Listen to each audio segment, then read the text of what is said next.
दोस्तों बैगन में फलछेदक कीट क्यों कंट्रोल नहीं हो रहा है? बार बार आप लोग एक ही कमेंट कर रहे हैं कि हमारा बैगन की फसल है लेकिन हम लोग फलछेदक कीट को कंट्रोल नहीं कर पा रहे हैं। आप जो भी दवा बोलते हैं या फिर जो भी काम करने में बोलते हैं, सब कुछ काम करते हैं लेकिन वो कीट जो है वो कंट्रोल नहीं होता है। तो इसके पीछे क्या कारण होता है? क्या ऐसा गलतियां करते हैं ताकि आप लोगों का बैगन के पौधे में फलछेदक कीट कंट्रोल नहीं होता है? तो आज हम इसलिए आप लोगों को 10 ऐसा पॉइंट बताएंगे जिस पॉइंट को अगर आप लोग फॉलो करते हैं तो बैगन की फसल में एक भी फलछेदक कीट का प्रकोप देखने के लिए नहीं मिलेगा। और साथ ही साथ लास्ट में हम कुछ ऐसा कॉम्बिनेशन यानी कि दवा का कॉम्बिनेशन भी बताएंगे जिस दवा को इस्तेमाल करते हैं तो आप लोगों का बैगन के पौधे में एक भी फलछेदक कीट देखने के लिए नहीं मिलेगा। तो क्या ऐसा 10 पॉइंट है और कौन सा ऐसा कॉम्बिनेशन है वो आज की वीडियो में आप लोगों को पता चलेगा। तो चलिए शुरू करते हैं। तो दोस्तों सबसे पहले बात कर लेते हैं उस 10 पॉइंट के बारे में। तो उसमें से सबसे पहला जो पॉइंट होता है वो क्या होता है कि आप लोग जब बैगन के फसल में 30 का 40 दिन के बीच में खाद डालते हैं तो उस समय जो गलती करते हैं कि नॉर्मली डीएपी 10-26 यूरिया एनपीके या फिर जो जाइम युक्त खाद सीवीड एक्सट्रैक्ट सब कुछ को आप लोग डाल देते हैं, लेकिन जो मेन चीज़ होता है बैगन के फसल में वो होता है आडामा का बेरोज। क्योंकि आडामा का बेरोज के अंदर आप लोगों को इमामेक्टिन बेंजोएट और साथ ही साथ कार्टाप हाइड्रोक्लोराइड का एक कॉम्बिनेशन आता है। तो इसलिए आप लोगों को आडामा कंपनी का बेरोज को 3 kg पर एकड़ के हिसाब से जो भी खाद डालते हैं डीएपी 10-26 एनपीके वगैरह उसके साथ मिला करके आप लोगों को डाल देना है। इससे क्या होगा, लॉन्ग लास्टिंग तक आपको वो मतलब पौधे के अंदर फैला हुआ रहेगा जिसमें मतलब इल्लियों का प्रकोप नहीं हो पाएगा। तो ये तो हो गया पहला पॉइंट। अब दूसरा पॉइंट ये है कि बैगन के खेत के आसपास को आप लोगों को साफ सफाई रखना है। ऐसा नहीं कि बैगन की फसल जहाँ पर लगा रखा है वहाँ पर आप लोगों का मतलब खरपतवार वगैरह या फिर बड़ा बड़ा पौधा ऐसा कुछ है तो आप लोगों का मतलब उसमें ज़्यादा कीट का प्रकोप होने का संभावना रहता है, इसलिए कि पूरा एकदम साफ सफाई रखना है। अब तीसरा जो पॉइंट होता है वो होता है प्रिवेंटिव आप लोगों को दवा को छिड़काव करना है। ऐसा नहीं कि अगर आपके प्लॉट के अंदर या फिर आपके बैगन के फूल के अंदर तनाछेदक फलछेदक का प्रकोप हो गया उसके बाद अगर चाहते हैं दवा को स्प्रे करेंगे तो बैगन की फसल में कभी भी आप लोग फलछेदक कीट को या फिर तनाछेदक कीट को कंट्रोल नहीं कर पाएंगे। इसलिए आप लोगों को क्या करना है, प्रिवेंटिव यानी कि रोग लगने से कीट लगने से पहले 5 से 7 दिन अंतराल पर आप लोगों को बैगन की फसल में दवा को प्रिवेंटिव तरीके से छिड़काव करते रहना है।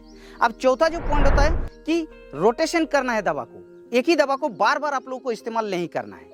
अगर आप लोग मान के चलिए बायर का भागो को इस्तेमाल कर दिया या फिर कोई भी दवा को इस्तेमाल कर दिया, उसमें आप लोगों का रिजल्ट आ गया, तो ऐसा नहीं कि नेक्स्ट बार जब आप लोग दवा को स्प्रे करेंगे तो उसी को करेंगे, किसी दूसरे अन्य ब्रांड का दवा को आप लोगों को इस्तेमाल करना है, तभी आप लोग इल्लियों का प्रकोप से बचेंगे। तो ये हो गया 4 नंबर पॉइंट। अब 5 नंबर पॉइंट जो आप लोगों को ध्यान रखना है वो क्या है कि शाम को समय आप लोगों को दवा को स्प्रे करना है बैगन की फसल में।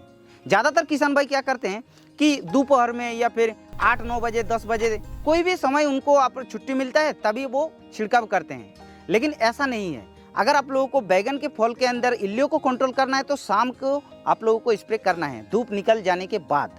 अगर आप लोग किसी भी समय पर कर देंगे तो आप लोगों का कंट्रोल 100% नहीं मिलेगा। हो सकता है थोड़ा बहुत कंट्रोल होगा लेकिन 100% कंट्रोल के लिए आप लोगों को शाम को समय स्प्रे करना है। ये हो गया 5 नंबर पॉइंट।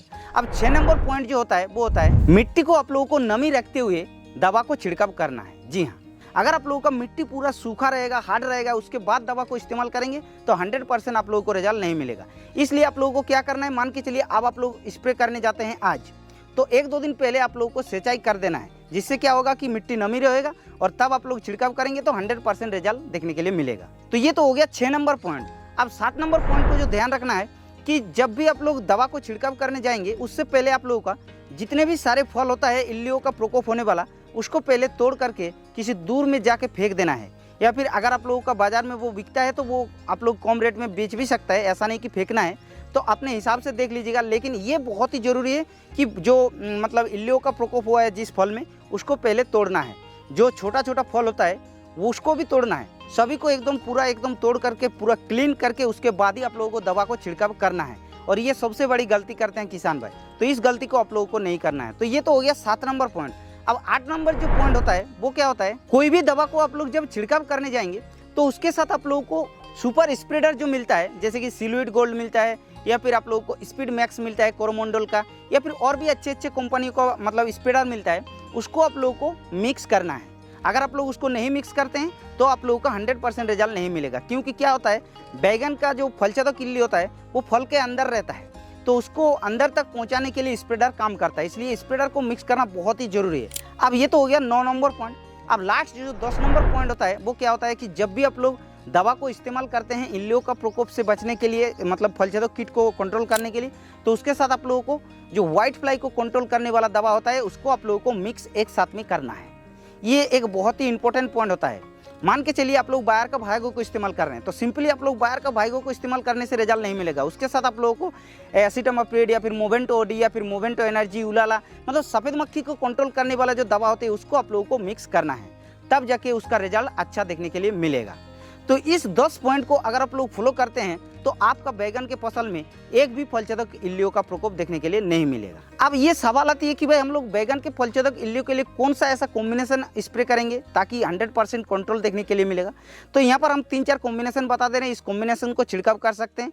वैसे हमने एक डिटेल्स वीडियो, एक नहीं बल्कि 2-3 वीडियो हमने बनाकर रख दिए हैं, कौन कौन सा दवा कैसा कंट्रोल करते हैं, क्या दवा को छिड़काव करना चाहिए। आई बटन पर डिस्क्रिप्शन में लिंक डाल देंगे, आप लोग जाके देख लीजिएगा। फिर भी यहाँ पर हम बता दे रहे हैं। तो सबसे पहला कॉम्बिनेशन के अंदर जो रख रहे हैं वो होता है ब्रिंजलो, जो कि आप लोगों का एक्वारिस कंपनी का आता है, उसको आप लोगों को लेना है और उसके साथ एसिटामाप्रिड को मिक्स करना है, 100% रिजल्ट देखने के लिए मिलेगा।